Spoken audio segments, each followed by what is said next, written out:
तो कैसे हैं आप सब। उम्मीद करता हूं आप सब बहुत ही बढ़िया होंगे और हमारे चैनल वी पाठशाला में आपका स्वागत है। क्या नया हांगकांग बन सकता है अंडमान निकोबार? क्या पोटेंशियल है अंडमान निकोबार की? और फ्यूचर एस्पेक्ट्स को देखते हुए अगर हम अंडमान निकोबार का सस्टेनेबल डेवलपमेंट करें ये इंडिया के लिए जियोपॉलिटिकली कितना ज्यादा बेनिफिशियल हो सकता है, इन सब पे बात करेंगे। इसी के साथ स्टार्ट करते हैं। अंडमान निकोबार 572 आइसलैंड्स का ग्रुप है जिसका क्षेत्रफल करीबन 8,259 स्क्वायर किलोमीटर है और यह करीबन हांगकांग का 8 गुना, सिंगापुर का 11 गुना और मॉरिशस का 4 गुना बड़ा है। इस आइसलैंड ग्रुप पे चेन्नई से लेके यहां तक अंडमान निकोबार तक 10 अगस्त को प्रधानमंत्री मोदी जी ने ऑप्टिकल फाइबर केबल का उद्घाटन किया, जो कि करीबन 2312 किलोमीटर की लंबाई में और बहुत ही डिफिकल्ट टेरेन में समुद्र के नीचे बिछाई गई ऑप्टिकल फाइबर केबल है। इसकी लागत करीबन 1224 करोड़ रुपए है। यह आदिवासी जनता और साथ में गवर्नमेंट ऑफिसर्स के लिए बहुत ही ज़्यादा बेनिफिशियल होने वाली है। इस एरिया को 2G से निकालकर 4G के युग में लाने का काम किया गया है। इससे संभावनाएं बढ़ जाती हैं कि एक गुमनाम आइसलैंड को हम हांगकांग जैसा या उससे भी ज़्यादा विकसित कर सकते हैं। और इस क्षेत्र का अगर विकास किया जाए और इस समय की जियोपॉलिटिकल सिचुएशन को देखते हुए इस क्षेत्र की क्षमता है कि वह एक बहुत ही ज़्यादा इम्पॉर्टेंट और पॉलिटिकली स्टेबल सेंटर के रूप में उभरे और इंडिया को बे ऑफ बंगाल और इंडो पैसिफिक रीजन, साथ में इंडियन ओशन, जैसे कि ये अंडमान एंड निकोबार इन तीनों के मुहाने पे है, इंडो पैसिफिक रीजन के, बे ऑफ बंगाल के और इंडियन ओशन के। इस एरिया में इंडिया को एक निर्णायक शक्ति बनाकर खड़ा कर सकता है। अंडमान निकोबार में जो भी एरिया ट्राइब्स के लिए है, जो भी एरिया रिजर्व्ड है एज अ रिजर्व फॉरेस्ट, उस एरिया को tribal areas plus reserve areas, इनको अगर हम छोड़ दें तो उसके बाद भी पर्याप्त स्पेस बचता है जो कि ट्रेड, टूरिज्म, मिलिट्री सिक्योरिटी के रूप में विकसित किए जाने के लिए पर्याप्त है। चाइना के डिक्टेटरशिप के कारण हांगकांग दिन प्रतिदिन इंटरनेशनल ट्रेड की छवि अपनी खो रहा है और जो भी नई मल्टीनेशनल कंपनीज हैं वह एक नई जगह ढूंढ रही हैं जो कि पॉलिटिकली स्टेबल हो और साथ में वह कम प्रेशर के साथ काम कर सकें। इस दौरान इस स्थान को, अंडमान निकोबार को, अगर हम उनके प्रतिकूल डेवलप करें तो यह एक बहुत ही पॉजिटिव हो सकता है और हम अंडमान निकोबार पॉइंट को एक मिलिट्री बेस के रूप में भी डेवलप कर सकते हैं। जैसे कि यहाँ पे हर साल मालाबार नेवल एक्सरसाइज होती है जिसमें quad group of countries participate करती हैं। क्वाड ग्रुप में 4 कंट्रीज हैं, इंडिया, USA, ऑस्ट्रेलिया और जापान। ये बहुत ही प्रोमिनेंट कंट्रीज हैं। ये एक अच्छा ऑप्शन है और ये भारत को और ज़्यादा मजबूत और ज़्यादा सशक्त बना सकता है। सी रूट ट्रेड के नज़रिए से भी यह पॉइंट बहुत ज़्यादा इंपॉर्टेंट है। जैसे कि ये मलक्का स्ट्रेट के पास स्थित है। जो मलक्का स्ट्रेट है वो वर्ल्ड के सबसे ज़्यादा एक्टिव सी रूट्स में से एक है, जिसकी वजह से इसकी इंपॉर्टेंस बहुत ज़्यादा बढ़ जाती है। और Andaman Nicobar Myanmar, Thailand, Indonesia के बहुत ही ज़्यादा क्लोज है।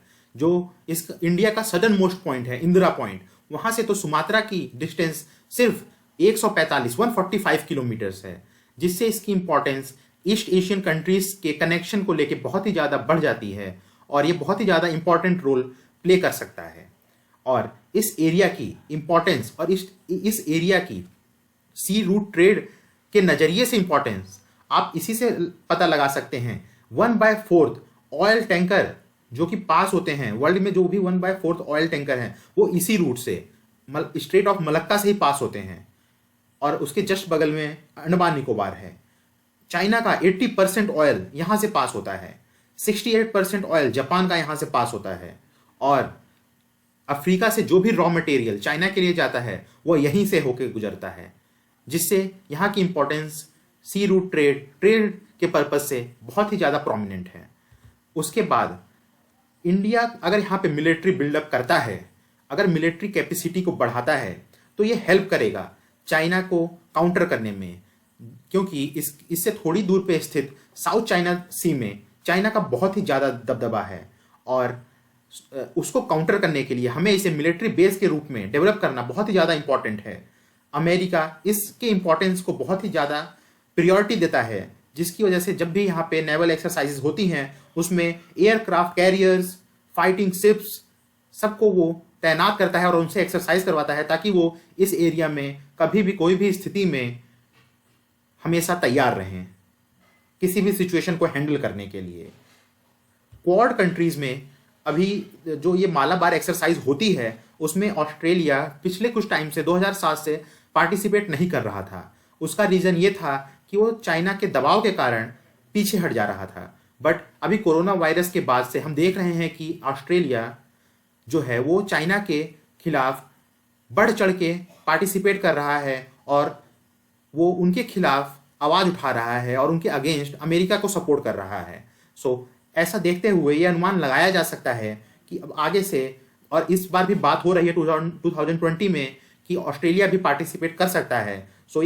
यह एक बहुत ही ज़्यादा पॉजिटिव है इंडिया के लिए और यहाँ पे मिलिट्री बेस इस्टेब्लिशमेंट के नज़रिए से भी ये बहुत ही ज़्यादा हेल्पफुल होने वाला है और चाइना को काउंटर करने के नज़रिए से भी।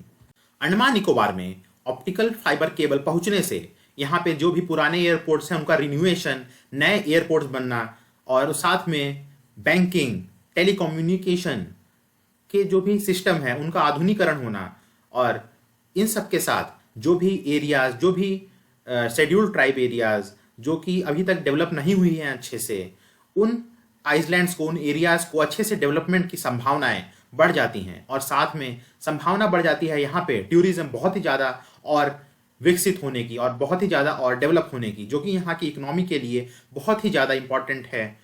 इस पर विचार होना चाहिए कि अंडमान निकोबार द्वीप समूह के एक भाग को अंतर्राष्ट्रीय व्यापारिक केंद्र के रूप में विकसित किया जाए ताकि हांगकांग में लोकतांत्रिक व्यवस्था समाप्त होने के कारण वहां से पलायन करने वाले व्यापारिक समूह को यहां पर आकर बसने का आमंत्रण दिया जा सके। 1997 में जब ब्रिटेन ने हांगकांग का नियंत्रण चाइना को दिया था तब उसने भारत के सामने भी यह प्रस्ताव रखा था कि वो अंडमान निकोबार को भी हांगकांग के जैसा डेवलप करे। बट उस समय इंडियन पॉलिटिशियंस और साथ में ब्यूरोक्रेट्स के ढीलेपन रवैये के कारण ऐसा संभव नहीं हो पाया। आज 23 साल बाद भारत के लिए एक नया अवसर है। सौभाग्य से इस समय इंटरनेशनल सिचुएशन भारत के अनुकूल है, लेकिन असली सवाल आज भी वही है, क्या भारत अपने पुराने असमंजस वाली ढुल मुल परंपरा को छोड़कर एक नया और साहसिक पहल के लिए तैयार है?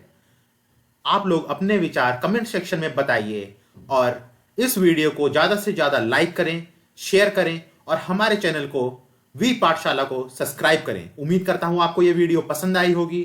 Thank you very much. Have a good day. God bless you all.